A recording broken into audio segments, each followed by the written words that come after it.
안녕하십니까. 방금 소개받은 김중호입니다. 저는 오늘 밀폐공간 질식재 예방을 우리는 어떻게 하고 있는지, 또 예방할 수 있는지 그에 대한 주제로 발표하겠습니다. 말씀드릴 주 내용이 질식재 발생 현황, 밀폐공간 질식재 예방 국내외 제도적인 건 무엇이 있는지, 또 각 부분별의 역할 중에 밀폐공간 파악 관리는 어떻게 하는 건지, 또 각 부분별로 조치는 어떻게 하는 건지 마무리 순으로 발표하겠습니다. 현대산업사를 살아가는 우리들에게 가장 소중하고 귀중한 것이 있다면 그것은 단 하나뿐인 우리의 생명이 아니겠습니까? 이 생명을 유지증진시켜 줄 수 있는 가장 근원적이고 원초적인 것이 우리 안전과 건강이라고 합니다. 작년 한 해 동안에 전 산업 현장에서 발생한 산업재해 수가 이번 초에 이제 노동부에서 발표됐는데요. 1년 동안 10만 8,365명, 사망자 수가 2,062명에 달합니다. 이는 업무상 사고 사망자가 882명, 업무상 질병 사망자가 1,180명으로 업무상 질병 사망자가 상당히 높다는 사실입니다. 연간 재해자 수가 이렇게 많이 나는 것은 하루에 약 한 290명 이상이 산업 현장에서 재해를 당하고 또 많게는 7명, 적게는 한 4명 이상이 매일 사망한다는 사실입니다. 이에 따라서 경제적 손실도 26조에 달하니 엄청난 것이죠. 자, 1년 동안에 10만 이상의 시가 보령, 밀양, 영천, 상주시 인구보다도 더 많은 인원들이 산재를 당한다면 어떻게 되겠습니까? 자, 밀폐공간 관련되어서 질식재 현황은 최근 10년간 168건에 대한 질식재 사망을 316명에 대해서는 재해자가 발생했는데요. 이 중 절반이 넘는 168명이 사망한다는 사실입니다. 일반 사고성 재해 사망률이 1.2% 정도면 여기 한 53% 이상이 밀폐 공간되어서 즉사한다는 사실입니다. 자, 계절적 요인이지만 매년 질식 재해자 수는 한 50명에서 많으면 한 70명까지, 사망자 수는 15명에서 한 25명 정도가 매년 발생한다는 사실이고요. 계절적으로도 봄에 가장 많이 발생합니다. 봄철에 많이 발생하는 이유는 밀폐 공간에서 여러 가지 미생물의 왕성한 호흡작용으로 인해 가지고 산소가 결핍이 되고 죽은 공기가 밀폐 공간 내에 많이 있다는 사실입니다. 이 죽은 공기는 산소 농도가 18% 미만이라든가 항화수소가 10ppm 초과되는 이런 유해 물질이 많다는 사실이죠. 따라서 고용노동부와 안전보건공단에서는 봄철에 밀폐공간 질식재 경보를 발령하고 시행하고 있습니다. 자, 우리가 주목해야 될 사항은 봄철이 많이 발생하는 게요. 여름철에도 많이 발생하고요. 겨울에도 발생한다는 사실입니다. 봄과 여름에는 오폐수 처리 설비나 맨홀, 축사 분뇨 처리장에서 많이 발생하지만 겨울철에는 건설 현장 콘크리트 양성 과정에서 갈탄, 목탄, 무연탄을 여론으로 해서 하다 보니 여기에서 일산화탄소가스로 인해 가지고 많이 사망한다는 사실이고요. 유해인자로 보면 가장 많이 사망하는 유해인자가 항화수소입니다. 두 번째가 이제 산소 결핍이고요. 세 번째가 일산화탄소입니다. 자, 이러한 질식재의 특징을 보면 다른 사고 사망보다도 사망으로 이어질 가능성이 매우 크다는 거고요. 밀폐 공간은 그냥 들어가면 즉사한다는 사실입니다. 또 한 가지는 한 명이 쓰러지면 동료가 구조하러 들어갔던 동료자까지 죽음의 수렁터로 빠진다는 사실인데요.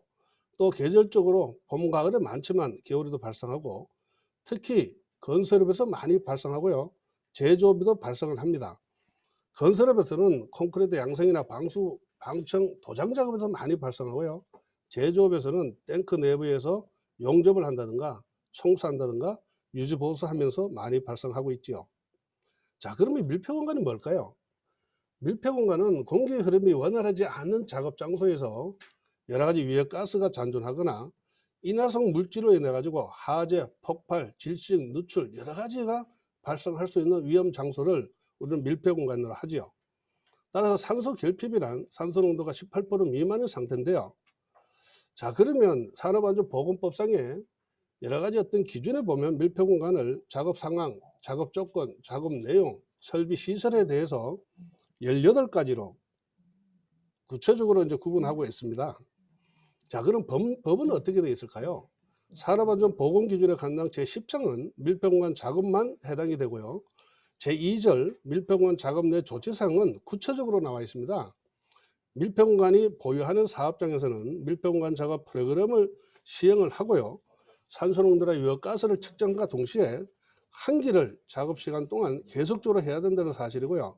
출입 전후에 인원 점검과 아울러 감시인을 배치한다든가 대피형 기구를 비치해서 활용을 해야 된다는 사실이고, 또 유해가스 발생 장소에 대한 조치 기준도 있습니다. 여기는 특히나 소화설비 등에 대한 조치도 있고요. 용접이라든가 특히 불활성 기체에 의한 누출에 의한 질식이 우려되어서 그 부분도 구체적으로 되어 있고, 관리 및 사고 시 조치 사항도 사고 시 어떻게 할 거냐, 사후 조치는 어떻게 하며 긴급 구호 훈련은 어떻게 할 거냐, 이런 부분이 구체적으로 법에 되어 있는데요. 이 구체적인 용어는 유해가스라는 것은 탄산가스, 일산화탄소, 항화수소 등 기체에 인해 가지고 인체 유해에 미치는 그런 물질들을 유해가스라 하지만, 여기서 꼭 기억해야 될 그거는 적정 공기를 벗어나면 안 된다는 사실입니다. 산소농도 범위가 10% 이상 23.5% 미만, 이 범위를 벗어나면 들어가지 말아야 하고요. 탄산가스 농도도 1.5% 미만, 일산화탄소 농도도 30ppm 미만, 항화수 농도도 10ppm 미만일 경우, 이게 적정공입니다. 이 범위를 벗어나면 절대 들어가지 말라는 것이죠. 자, 그러면 밀폐 공간과 관련되어서 하재 위험물 누출한 위험 방지가 구체적으로 들어와 있죠. 이거는 방폭 설비를 한다든가, 방폭 설비를 하지 않았다면 여기에서 폭발이 되지 않게끔 내부에서 설치하는 게 아니라 외부에 설치를 하라, 이런 조항까지 구체적으로 되어 있다는 사실이고요. 인화성 가스의 농도를 측정을 하는데, 이 부분은 여러 가지 가스 제거에 대한 조치도 있고요. 또 용접 등에 대한 조치도 있습니다. 이거는 격벽을 설치하고요. 소화설비 설치 장소와 사용 방법도 주지해야 되겠지만, 지금은 가장 중요한 안전 담당자도 배치를 하게 돼 있죠. 이게 이제 안전 방화 담당자 지정은 사업장에서 법이 개정되어서 꼭 이행을 해야 되는 사항입니다. 그러면 다른 나라별로 어떻게 되어 있느냐? 자, 미국 같은 경우는 우리나라와 다른데 적정 공기가 뭐냐? 여기는 우리나라는 18%에서 23%지만 미국은 19.5%에서 23%입니다. 우리나라하고 1.5%, 15,000ppm이 차이가 있다는 사실입니다. 또 미국 같은 경우는 출입 제한 방법이 있고 근로자의 연속적인 상주를 위해서 설치되지 않은 공간, 이렇게 되어 있죠. 자, 이게 구체적으로 우리나라하고 일본, 미국, 영국을 보면 밀폐 공간에는 용어는 똑같습니다. 단 일본 같은 경우는 산소 결핍 등 장소, 이렇게 되어 있죠. 또 영국 같은 경우는 이게 합리적으로 예측 가능한 특정한 위험이 있는 탱크, 하수도, 배관, 밀폐된 장소, 이렇게 되어 있어서 한국, 일본, 미국과 약간의 차이가 있다는 걸 볼 수가 있겠습니다. 또 교육에 있어서도 한국이나 일본이나 미국은 유사하죠. 밀폐 공간 작업을 출입하기 전에 근로자는 교육을 실시하지만, 영국 같은 경우에도 원청과 하청이 여기 밀폐 공간 관련된다면 허가를 발급하는 감독자까지 교육을 하게 돼 있기에 이 부분은 우리나라도 앞으로도 개정을 해야 될 사항이 아닌가. 또 기술적 요구사항은 각 나라별로 대동소이합니다. 자, 밀폐 공간 종류는 그림에 있듯이 여러 가지 공기 흐름이 원활하지 않는 작업 장소다. 또 길을 가다가도 통신구, 전력구, 도시가스, 하수도, 이런 부분도 있고요. 정화조나 저수조, 맨홀, 저장 탱크, 이 부분은 전부가 밀폐 공간이라고 할 수 있죠. 자, 이 그림에 봤듯이 전부 다 여기에 보면 철개가 왜 둥글게 되어 있을까요? 밀폐 공간은 둥글게 되어 있는 이유는, 첫 번째는 어느 방향이라든 열기가 가능하다는 것이고요. 두 번째는 일하는 근로자가 갑자기 빠져서 추락할 경우는 직사광경하거나 이렇게 하면 빠지겠죠. 그러나 추락을 예방하기 위해서 둥글게 해서 팔이 걸리게끔 하기 위해서 철개를 둥글게 하는 것입니다. 자, 질식이 뭘까요? 질식은 우리 몸에 정상적으로 산소가 공급되지 않은 상태, 이렇게 이제 질식이라고 하죠. 따라서 이걸 꼭 기억을 해주고요. 숨이 막힌다, 호흡자국이 멈춰서 갱년의 죽임에 이르기까지 이 질식은 상당히 중요한 부분이죠. 자, 질식물질의 구분은, 단순 질식은 불활성 기체입니다. 자, 불활성 기체의 대표적인 것은 질소나 아르곤이나 헬륨이 해당되겠죠. 불활성 기체가 이 세미나장에서 누출된다면 갑자기 산소 농도가 18% 미만으로 뚝 떨어지기 때문에 이 불활성 기체는 상당히 중요합니다. 또 화학적 질식이었던 물질들도 항화수소를 비롯해서 일산화탄소 이런 부분도 중요하지요. 그러면 왜 밀폐 공간에서 산소가 결핍되고 유해 가스가 발생할까요? 첫 번째는 물질의 산화작용입니다. 산화가 뭘까요? 녹이 쓴다는 것이죠. 자, 철저히에 녹이 쓴다. 그 장소는 상대적으로 대기 중에 약 한 20.9%의 산소가 잠식이 되어서 갑자기 산소 결핍 장소가 되겠구나. 이걸 꼭 기억해 주시고요. 두 번째는 불활성 기체의 사용입니다. 말씀드렸던 질소나 헬륨이나 아르곤이나 이런 부분은 굉장히 불활성 기체가 위험합니다. 누출되면 바로 즉사하는 것이죠. 대표적인 질식과 해당될 수가 있는데요. 또 한 가지가 미생물의 왕성한 호흡장입니다. 자, 여름철이 되면 왜 봄철부터 여름이 가장 많이 발생하냐 했다면 미생물의 왕성한 호흡작용이죠. 생체 1g과 비교했을 때도 사람과 약 한 6,000배 이상의 산소를 더 소모하기 때문에 여름철에 특히나 미생물의 왕성한 호흡작용으로 산소가 결핍되는 것입니다. 유해가스가 발생하고요. 미생물의 호흡자나 항화수소 발생 기전은 여러 가지가 있겠지만 여기 그린 것 같이 이 내용을 참조해 주는데 여기 보면 대표적인 게 거품 효과라는 게 있습니다. 자, 밀폐 공간이 어느 정도의 물질이 고여 있다면 그 상층부는 어떻게 될까요? 그 막을 쌓여져 있죠. 근데 밀폐 공간 내에 근로자가 들어가면서 그 막이 깨지는 거죠. 이거는 뭘까요? 자, 우리가 콜라를 흔들어서 그냥 뚜껑을 열면 탄산가스가 분출하듯이 밀폐 공간에서 그 막이 근로자 들어가면서 희석거리니까 거기에서 항화수소가 많이 발생하는 것이죠. 이게 이제 스캠 이펙트라 그래가지고 거품 효과라 그러죠. 따라서 굉장히 위험한 것이고요. 자, 산소 농도가 농도별로 어떤 증상인데요. 이렇게 생각하면 됩니다. 자, 왜 산소 농도가 여기 농도에 따라서 이렇게 증상이 나와 있는데 가장 중요한 부분은 산소 농도가 결핍이 되면 우리 인체에서 뇌가 산소를 소모를 가장 많이 하지요. 따라서 이 뇌에서 폐에서 여러 가지의 산소 분압이 높아지면서 폐에 있던 산소가 아니면 결핍이 되면 한 모금이라도 들어 마시면 뇌가 가장 많은 산소를 소모하는데 뇌에서 산소가 갑자기 빠져나갑니다. 이걸 이제 역전 현상이라 그러죠. 산소가 부족한 공기를 한 모금이라도 들어 마시면 분압이 높은 데에서 낮은 데로 가니까 산소가 농도가 낮다는 것은 뇌에 있던 산소 농도가 어느 정도 잔재를 했었는데 그보다 낮으니 갑자기 뇌에 있는 산소가 빠져나가서 온몸으로 빠져나가면 뇌가 어떻게 될까요? 뇌의 기능이 상실하게 되는 것이죠. 따라서 손발이 힘이 없어지면서 3분 내지 5분 이내에 구조구출을 하지 않으면 사망한다는 사실입니다. 자, 이 내용들이 밀폐 공간에 대한 건강장애 예방에 쭉 나와 있는데요. 호흡 정지가 어떻게 될까요? 4분, 5분, 7분 이내에 구조하지 못하면 사망한다는 사실입니다. 꼭 기억을 해 주시고요. 자, 가장 많이 발생하는 밀폐 공간의 유해가스는 항화수소입니다. 항화수소는 달걀 썩은 냄새가 나죠. 자, 밀폐 공간, 산소가 결핍되고 유해한 물질들은 눈으로 볼 수도 없고 손으로 만질 수도 없습니다. 따라서 그냥 밀폐 공간에 들어갔다가는 즉사하고 낭패를 본다는 것이죠. 여기 이제 농도별로 되어 있는데요. 항화수소 농도가 10ppm을 초과되면 절대 들어가지 말라는 사실이죠. 또 일산화탄소도 상당히 중요한데요. 무색무취가스로 불완전 요소시에 주로 발생하기 때문에 목탄이나 갈탄, 무연탄을 사용하거나 아니면 여러 가지의 그 열원을 사용해서 밀폐된 장소에서 또 아파트 경보원들이 난로를 켜놓고 경비를 쓰다가 일산화탄소 부족해서 갑자기 쓰러지는 경우가 많죠. 그 밖에 유해가스는 아르곤, 이산화탄소, 염소, 메탄, 질소가스 여러 가지를 참조해 주시기 바랍니다. 다음은 가장 중요한 밀폐 공간 파악 및 관리를 우리 사업장에는 무엇을 어떻게 해야 될까요? 첫 번째는 밀폐 공간을 파악하는 겁니다. 우리 사업장에서 하는 밀폐 공간이 과연 어디에서 누가 언제 어떻게 작업하는지는 충분히 살펴봐야 합니다. 이를 목록화해서 관리를 해야 되는 게 가장 중요하죠. 두 번째는 밀폐 공간은 밀폐 공간이다, 출입을 금지한다, 이런 내용을 포지를 하게 돼 있죠. 이게 이제 출입 금지 포집하는데요.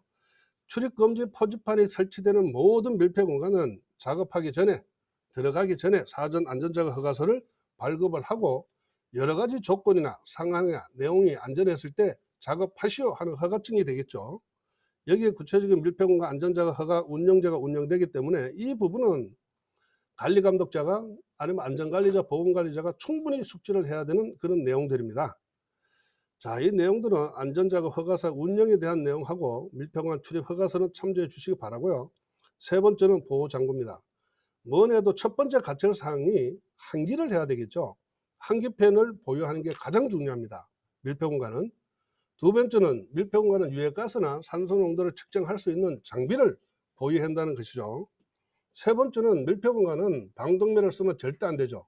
순간적으로 농도가 높게 되면 파가가 되어서 쓸모가 없게 되는 것이죠. 따라서 산소 마스크나 에어랑 공기 마스크 이 부분을 꼭 착용을 한다는 거 잊지 말아야 될 것입니다. 다음은 교육인데요. 산업안전보건법에는 교육이 4가지가 있죠. 정기교육도 있고 여러 가지 교육 중에 관리감독자 교육도 있죠. 관리감독자 교육지만 신규 채용자도 있고요. 근데 관리감독자 교육 중에 여기에 특별교육 대상 작업별 교육이 40가지가 있는데 그 중에 3가지가 밀폐공간 작업과 관련되는 부분입니다. 왜 이렇게 중요할까요? 밀폐공간에서의 작업, 매놀 작업, 밀폐된 장소에서 특기 작업 이 3가지가 구체적으로 40가지 중에 3가지가 밀폐공간과 관련되는 부분인데요.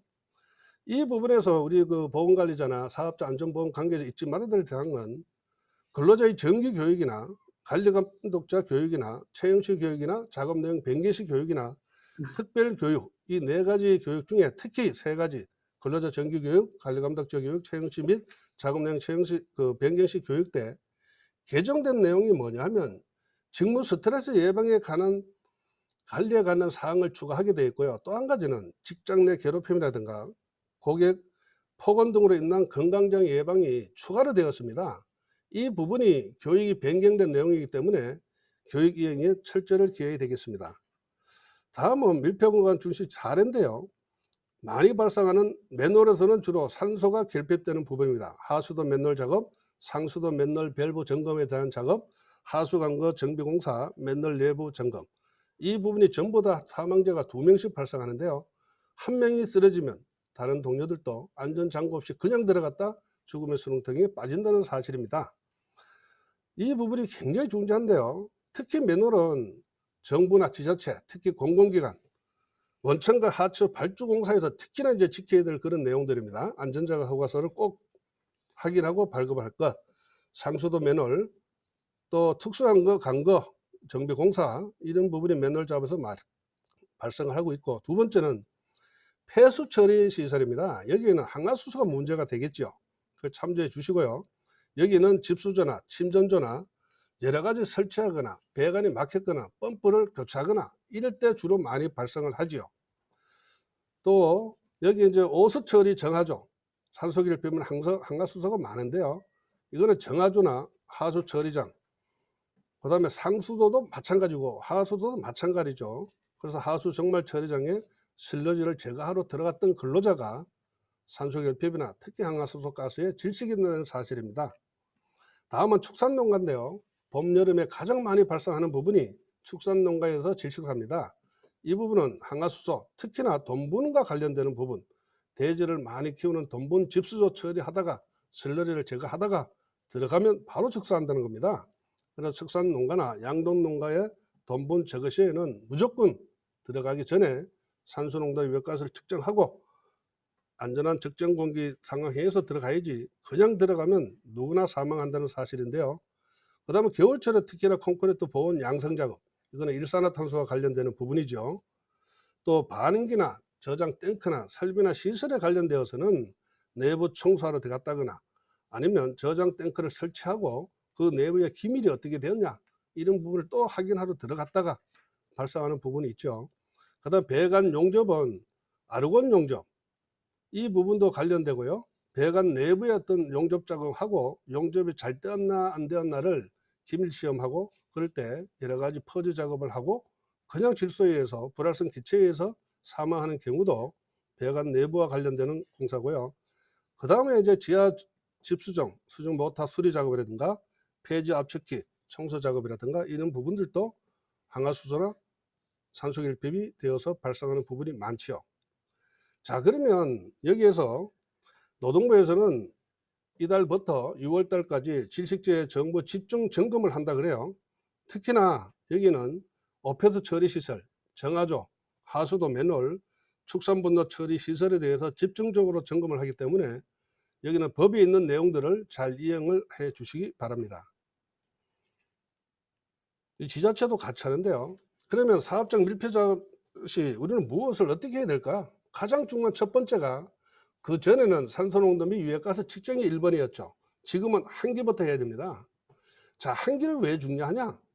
이 환기는 몸에 나쁜 유해가스는 공기 비중이 1보다도 많기 때문에 뚜껑을 열어놔도 오픈된 상태에서도 밖으로 나오지를 않죠. 따라서 환기를 굉장히 중요시하고요. 이거는 들어가기 전에, 작업하기 전에, 출입 전에 필히 환기를 하고 그 다음에 측정을 해야 되는 것이죠. 자, 이게 환기의 방법인데요. 이게 최적을 5배 정도, 작업 전에는 이렇게 5배 정도 환기를 하지만 작업 중에는 적어도 한 10배 이상, 최적의 10배 이상의 시간당 환기를 해줘야 됩니다. 충분히 환기를 해줘야 된다는 사실이고요. 자, 환기와 관련되어서 왜 이게 중요할까요? 환기는 우리가 숨을 쉴 때 약 한 500cc 정도의 공기를 한 번 숨 쉴 때 하지요. 1분에 한 10번에서 13번 정도 숨 쉰다면 6000cc에서 한 7000cc 정도 들어 마실 때 한 모금이라도 산소가 결핍되면 아까 말씀드렸죠. 뇌에서 갑자기 산소가 빠져나가는 쓰나미 현상, 이게 이제 역전 현상인데요. 그래서 뇌에서 모든 질행을 할 수 있는 메커니즘이 파괴되죠. 그러면 우리가 컴퓨터를 하다가 전원을 칵 뽑으면 어떻게 돼요? 낭패를 보는 거죠. 이게 밀폐 공간의 특징입니다. 꼭 기억을 해 주시고요. 그러면 의문이 생기죠. 해발 8000m에 올라가는 산악인들은 20.9%가 지상인데 해발 9000m면 대기 분화까지 차이에 산소 농도가 얼마겠습니까? 약 한 7%에서 많으면 한 8%. 그러면 그분들이 무산소 등정을 어떻게 할 수 있을까요? 그분들은 충분히 무산소 등정을 하죠. 훈련된 분은. 인간이 생존 가능한 해발의 높이를 보통 한 4300으로 본다면 거기에서 수능 적응 훈련을 하지요. 왜 할까요? 저산소에 적응 순응하는 훈련을 하기 때문에 그분들은 살 수가 있는 거죠. 적응 훈련하면 어떻게 되나요? 우리 인체에서 호흡수가 많아지고 호흡량이 많아지면 상대적으로 헤모글로빈 양이 늘어나면 산소를 보유하고 활용할 수 있는 능력이 커가는 거죠. 그래서 그분들은 훈련된 기간에 1차 베이스 캠프, 2차 베이스 캠프, 3차 베이스 캠프면서 안전한 상태에서 그분은 무산소 등정을 할 수 있다는 사실입니다. 그분들은 괜찮지만 일반 우리 근로자는 그냥 들어가면 낭패다. 꼭 기억을 해 주세요. 그 다음 산소농도 유해가스 농도 측정에서는 자, 깊이에 따라서는 어떤 데는 조가 2m 될 수도 있고 4m 될 수도 있죠. 그러면 먼저 체기간에 50cm 정도의 눈금을 포셔야 됩니다. 자, 1m 들어갔을 때 얼마, 2m 들어갔을 때 얼마, 4m 들어갔을 때 얼마, 이렇게 체계간에 눈금 포시를 하고 측정을 하기 전에는 모든 장비들은 캘리브레이션을 해야 됩니다. 조정점을 가지고 대기 중에 20.9%의 산소를 가리키는지 정확하게 캘리브레이션 해서 거기 있는 체계간에 남아있는 유해가스를 전부 다 배기한 상태에서 해보는 거죠. 그래서 대기 중에 산소 농도가 20.9%가 되면 그때 체계안에 표시된 눈금별로 1m, 3m, 5m 적어도 깊이에 따라서 3지점 이상을 측정을 해서 평균값을 냈을 때 적정 공기를 벗어나면 절대 안 된다는 사실입니다. 꼭 기억을 해 주시고요.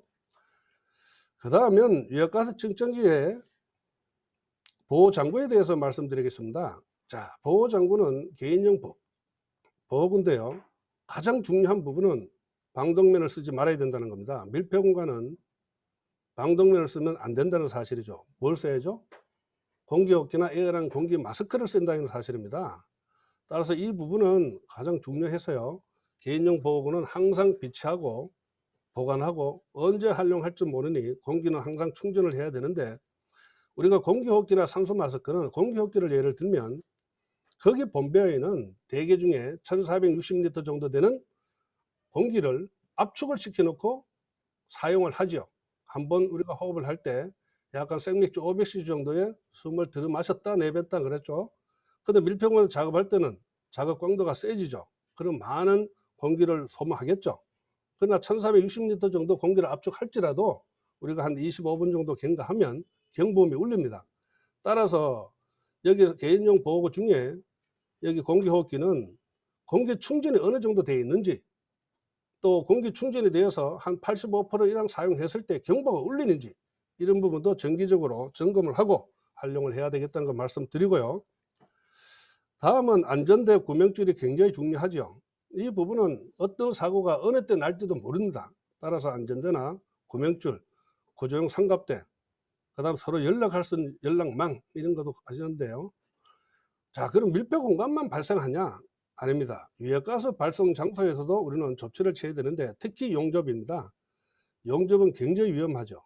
용접 작업을 할 때 용접 불티는 용접 불꽃이 살아있는 상황에서 눈에는 보이지가 않지만 11.6m까지 날아가서도 용접 불꽃이 살아있다는 사실입니다. 따라서 용접을 할 때는 바닥에서부터 각 사각형이 되는 내면에다가 엔도리핑을 해야죠. 용접 불꽃이 튀어나가지 않게끔. 또 그걸 말씀드리고요. 자, 불활성 기체에 다시 한번 말씀드리면, 불활성 기체는 대표적인 게 질소, 아르곤, 헬륨인데요.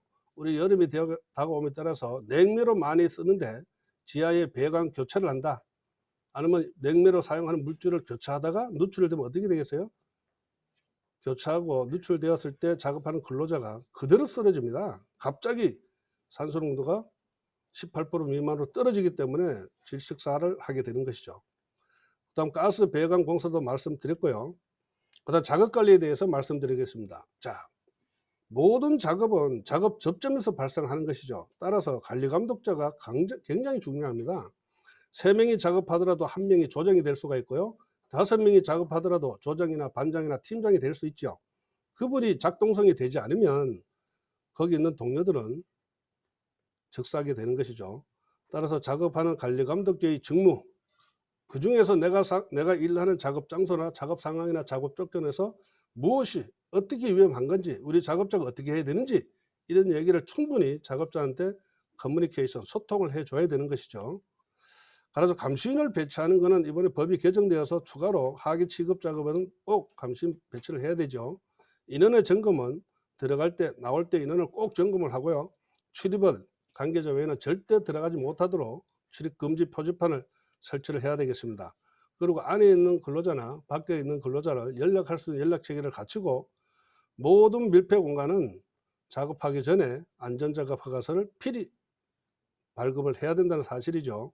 마무리입니다. 질식제 예방 조치인데요. 출입을 금지하고, 무엇보다도 환기, 측정, 교육, 개인용 보호구 지급 및 착용, 이 부분이 굉장히 중요하죠. 따라서 인원을 점검한다든가 감시인을 배치한다든가, 그 보호구는 항시 활용할 수 있도록, 상시 가동할 수 있도록 해야 되고요. 밀폐 공간 3대 핵심 사항입니다. 무단 출입을 금지해야 되겠죠. 관계자 출입 금지시키고요. 환기를 지키고, 작업 전에 충분히 밀폐 공간 산소 농도나 유해가 측정을 하고 개인용 보호구를 지급하고 착용한다는 사실입니다. 이게 고위험 취약 작업 전에 페트롤 점검은 고용노동부가 안전보건공단에서 하는 부분이 있고요. 작년부터 찾아가는 원콜 시스템이 있습니다. 이게 뭐냐 하면, 사실 환기팬이나 산소농도 측정기나 공기흡기나 에어랑 공기 마스크는 가격이 조금 비싸죠. 따라서 밀폐 공간의 작업은 간헐적, 불규칙적으로 작업하고, 특수한 작업이 있을 때 돌갈 작업을 주로 하는 관계로 산소나 유가스 측정기를 보유하지가 않죠.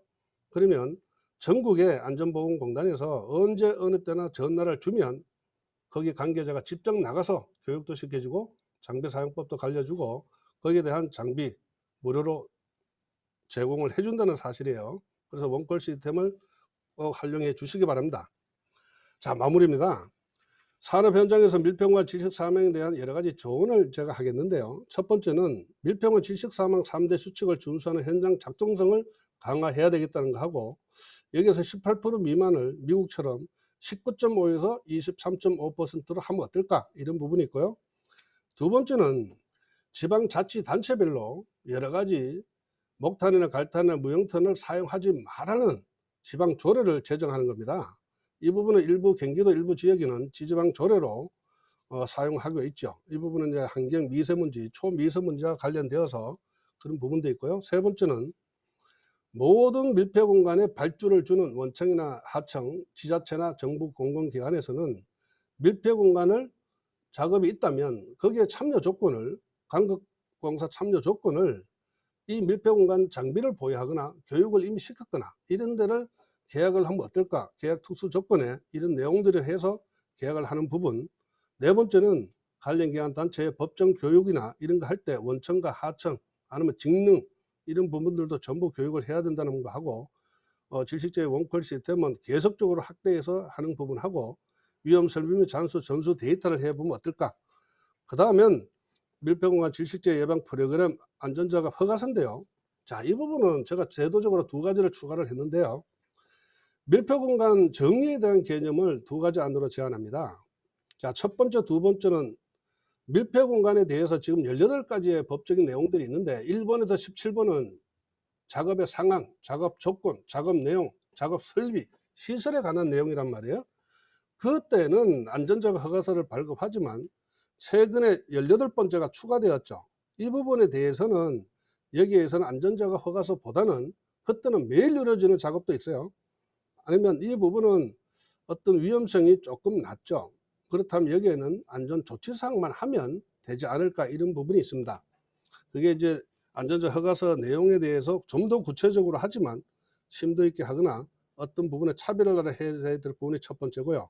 두 번째는 관리감독자가 밀폐공간의 교육시는 원청이 되었던 하청이 되었던 발주처 모든 부분들이 교육을 이수하는 의무사항을 영국처럼 해야 된다는 것이죠. 따라서 이 부분을 제도적으로 제안을 하면서 그 다음에는 산업 현장에서 그러면 이런 사망자가 발생했을 때 그럼 우리는 어떻게 조치할 건가? 이런 부분이 환자가 병원에 후송했을 때 재발생 보고는 어떻게 하며 또 목격자나 작업 지휘자 이번에 진술서 확보는 어떻게 하고 현장 보장 및 보안 유지는 어떻게 할 것인가? 또 증거자료 수집하고 관련 기관에 제출 서류를 어떻게 하며 관계기관 출도 및 사업주의 안전상의 조치 의무 이행을 입증할 수 있는 내용들은 뭘까? 이런 내용과 아울러 전체적인 산재 예방과 관련되어서 관련되는 서류 보존까지 이런 부분은 사고와 관련되어서 사업주에 대응할 수 있는 부분이고요. 또 한 부분은 일을 하다 밀폐공간에 쓰러진 부분도 있지만 내경색이나 뇌출혈로 쓰러지는 경우도 있죠. 그럴 때 응급상황에 어떻게 대응할 거냐? 또 근로자가 출장이나 행사 중에 사고를 당한 경우는 우리는 어떻게 회사에서 대응할 거냐? 따라서 문제 해결 능력이나 위기관리 능력을 사업장 스스로가 어떻게 할 거냐에 대해서 참조해 주시기 바랍니다. 또 3자가 가해 행위에 대해서는 어떻게 할 거냐? 이런 부분인데요. 직장 내에서 가해자가 있을 경우에는 우리가 어떻게 할 거냐? 또 고객들 제3자로 인해 가지고 정신질환이 발병할 경우는 우리는 어떻게 할 거냐? 이런 부분들도 밀폐공간과 관련되어서 관계자는 꼭 이해해 주고 실천해 주기 바랍니다. 자, 오늘 산재 노동자의 날입니다. 오늘이 세계에서 정한 산재 노동자의 날인데요. 오늘 지구건강협회에서는 제27주년 세미나도 오늘 맞춰서 한 개 뜯고요. 안전과 보고는 실천하는 미덕입니다. 위험을 보는 것이 안전의 시작인데요. 인재경영의 완성은 건강경영입니다. 따라서 함께 지킬 안전 모두 누릴 우리는 권리입니다. 우리가 스스로가 오늘 사망자에 대해서 첫 번째는 중대재해처벌법이 기업에 어떻게 대응할 거냐. 두 번째는 취약계층에 대해서 특고 노동자의 어떤 건강 문제를 어떻게 할 거냐. 세 번째는 여러 가지 이제 질식재해와 관련되어서 정부의 사망자의 감소 대책이 일환으로서 발표 주제도 적정했다고 보고요. 저는 소중한 노동자의 안전을 지킬 수 있는 것을 꼭 명심해 주시고 내가 먼저 실천하자 그런 부분으로 밀폐공간 질식사 예방을 철저히 해야 되겠습니다. 대단히 감사합니다.